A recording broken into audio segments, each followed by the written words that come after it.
May bago pelikula nga ang Disney at ito ay hindi tungkol sa isang prinsesa, kundi sa isang bata na naging space ambassador.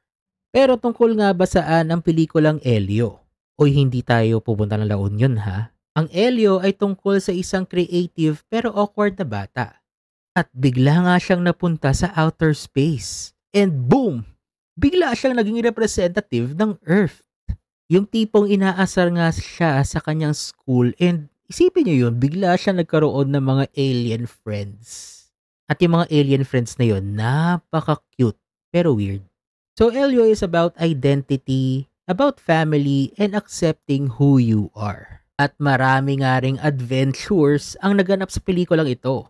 Kung mahilig ka nga sa out of this world, literal na out of this world movies, sa mga space, galaxy, Elio is perfect for you. Pero ikaw, kung ikaw ay bigla magiging ambassador ng Earth, ano ang gagawin mo? Elio is now showing sa mga sinihan near you.